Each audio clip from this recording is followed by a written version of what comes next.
ఆవిష్కరణ కోసం లక్షలు ఖర్చు పెట్టక్కర్లేదు. అందుబాటులో ఉన్న వనరులతో తక్కువ వ్యయంతో ఉపకరణలు తయారు చేయవచ్చని నిరూపిస్తున్నారు పశ్చిమ గోదావరి జిల్లాకు చెందిన ఓ కళాశాల విద్యార్థులు. సామాజిక ప్రయోజనంతో పాటు ఉపాధికి మార్గాలు వెతుక్కుంటున్నారు. ఇందుకు ప్రభుత్వం, కళాశాలల యాజమాన్యాల నుంచి కూడా పూర్తి సహకారం లభిస్తోంది.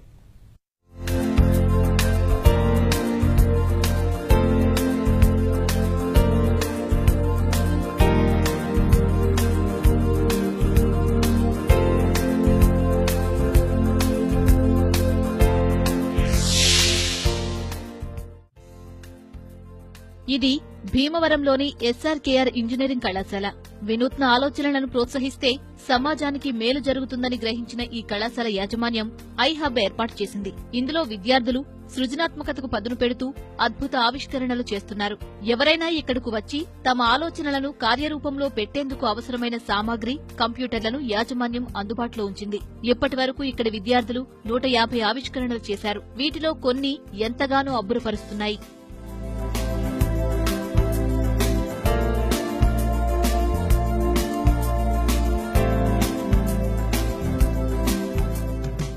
రాజశేఖర్ అనే విద్యార్థి ఆవిష్కరణలు చూస్తే ఔరా అనిపిస్తుంది. మనసులో ఏమనుకుంటే అది కంప్యూటర్ స్క్రీన్ మీద కనిపిస్తుంది.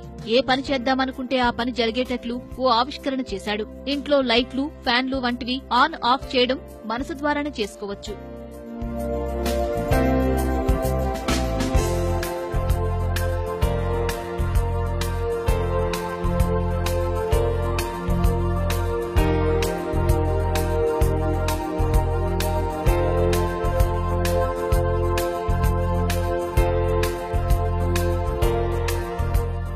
అదేవిధంగా కళలను గుర్తించే బ్రెయిన్ కంప్యూటర్ ఇంటర్ఫేస్ బీసీఐ అనే మరో అద్భుతాన్ని ఆవిష్కరించాడు. సెన్సార్లు అమర్చిన పరుపు, దిండుల మీద పడుకుంటే నిద్రలో వచ్చే కలలను ఇది రికార్డు చేస్తుంది. రోజు మొత్తం మీద ఎన్ని కలలు వచ్చాయి, ఏ కలలు వచ్చాయో ఇట్టే చెప్పేసేలా దీనిని తయారు చేశాడు. ఈ ఆవిష్కరణకు అంతర్జాతీయ స్థాయిలో మంచి గుర్తింపు కూడా వచ్చింది. మేము పడుకోబోయేటప్పుడు ఏం చేస్తామంటే ఒక పరుపు లాగా ఉంటుంది యాక్చువల్ గా. అది ఆ పరుపు అంతా సెన్సర్స్ తో మేడ్ అయి ఉంటుంది. సో ఆ పరుపు మీద ఎప్పుడైతే పడుకుంటామో అది లైక్ ఇంకా ఇటువంటి సెన్సర్స్ మనం హుక్అప్ చేసుకోకలేదు. జస్ట్ పరుపు దగ్గర ఒక దిండు లాగా ఉంటుంది. ఆ దిండు తల కింద పెట్టుకుని నిద్రపోవాలి. జస్ట్ నార్మల్ స్లీప్ లాగా నిద్రపోతే వెన్స్ ఆఫ్ ఆల్ నువ్వు డ్రీమ్ లోకి వెళ్ళిపోగానే ఆటోమేటిక్ రికగ్నైజ్ యువర్ డ్రీమ్స్ అనమాట. రికగ్నైజ్ అయ్యి రికార్డ్ అవుతుంది. దాని ఆ కళలు ఏంటివి, అవి ఎక్కడి నుంచి వచ్చినాయి ఆ కళలు. సో వచ్చేవి 10 కళలు, దాంట్లో గుర్తుండేది 0.1 కళలు. సో ఎన్ని కళలు వచ్చినాయి, సో ఆ కళల్ని మనం అనలైజ్ చేసి చెప్పగలుగుతున్నాం. మనుషులు వెళ్లలేని ప్రాంతంలోకి రోబోలను పంపి పనులు చేయించే ప్రయోగం ఆశ్చర్యపరుస్తోంది.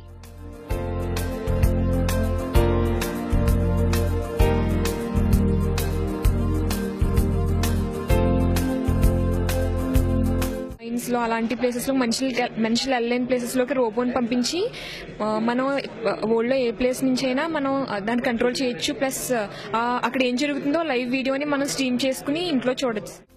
సామాజిక ప్రయోజనాలను దృష్టిలో పెట్టుకుని విద్యార్థులు ప్రయోగాలు చేస్తున్నారు. రైల్వే లెవెల్ క్రాసింగ్ల వద్ద మనుషుల అవసరం లేని వ్యవస్థను రూపొందించారు. సెన్సార్ల ద్వారా కొన్ని కిలోమీటర్ల దూరంలో రైలు ఉండగానే ఆటోమేటిక్ గా గేట్లు మూసుకునేటట్లు చేసి అబ్బురపరిచారు.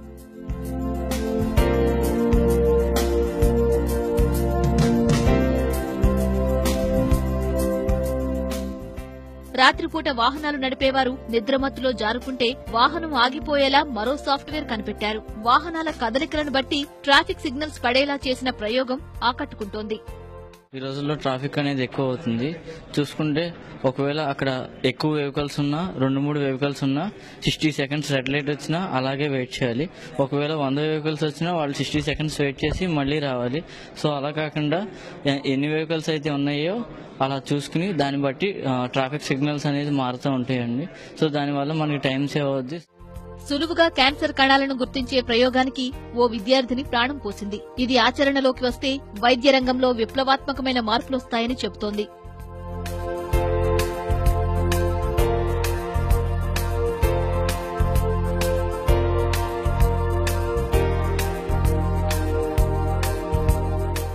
క్యాన్సర్ నార్మల్గా మైక్రోస్కోప్ ద్వారా ఇమేజెస్ చూసి డిటెక్ట్ చేస్తారు. సో దీని ద్వారా డైరెక్ట్ కోడ్తో మనకి ఇమేజ్ చూసి క్యాన్సర్ ఫాస్ట్గా డిటెక్ట్ చేసేయచ్చు. ఇక్కడ బ్లూ కలర్ సెల్స్ ఉన్నాయి కదా, అవి క్యాన్సర్ వల్ల కౌంట్ ఎక్కువైపోయింది. సో యూజింగ్ మ్యాట్లాబ్ కోడ్ ఆ కౌంట్ ఏరియా పారామీటర్స్ ద్వారా మనం క్యాన్సర్ ఈజీగా డిటెక్ట్ చేయొచ్చు. ఈ ప్రాజెక్ట్ చాలా యాక్యురేట్ అండ్ చీప్. విద్యార్థులు కొత్త ఆవిష్కరణలు చేసేందుకు ప్రభుత్వం నుంచి కూడా మంచి ప్రోత్సాహం లభిస్తోంది. ఆచరణ యోగ్యమైన ఆవిష్కరణలను ప్రభుత్వం అందుబాటులోకి తెచ్చే ప్రయత్నం చేస్తోంది. ఇండస్ట్రీకి అకాడమియాకి ఉన్న గ్యాప్ ని ఈ ప్రాసెస్ ఐహబ్ ద్వారా బిల్డప్ చేయడానికి ఈ ఐహబ్ ని క్రియేట్ చేయడం జరిగింది. ఇది వర్త్ ఆఫ్ 20 crores. ఇది ఓన్లీ మా స్టూడెంట్స్ కే కాదు, ఆల్ ఓవర్ ఏపీ ఎవరైనా వచ్చి ఇక్కడ వర్క్ చేసుకోవచ్చు. దీంట్లో బెస్ట్ ఐడియాస్ ని సెలెక్ట్ అయిన వాటికి అరౌండ్ 8 lakhs ఫండింగ్ ఇచ్చి వాటిని ఇంప్లిమెంట్ చేయడానికి మేము ఇక్కడ ఎంకరేజ్ చేస్తున్నాం. అదే ప్రొడక్ట్ అయిన తర్వాత దాన్ని స్టార్ట్అప్ పెట్టుకోవడానికి 25 lakhs to 35 lakhs వరకు ఇక్కడ ఇచ్చి స్టార్ట్అప్ పెట్టుకోవడానికి ఎంకరేజ్మెంట్ కూడా ఇవ్వడం జరిగింది.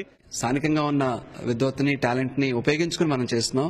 అది దానికోసం గవర్నమెంట్ ఆఫ్ ఆంధ్రప్రదేశ్ అన్ని రకాలుగా ఎక్కడ అలాంటి సానుకూలత ఉంటాయి, ఎంత వీలైతే సానుకూలత ఇస్తూ వాళ్ళని ప్రోత్సహిస్తూ చేస్తున్నారు. ఐహబ్ లాంటి వేదికలు తరచూ ఏర్పాటు చేయడం వల్ల విద్యార్థులను శాస్త్రవేత్తలుగా తయారు చేయవచ్చని నిపుణులు అంటున్నారు.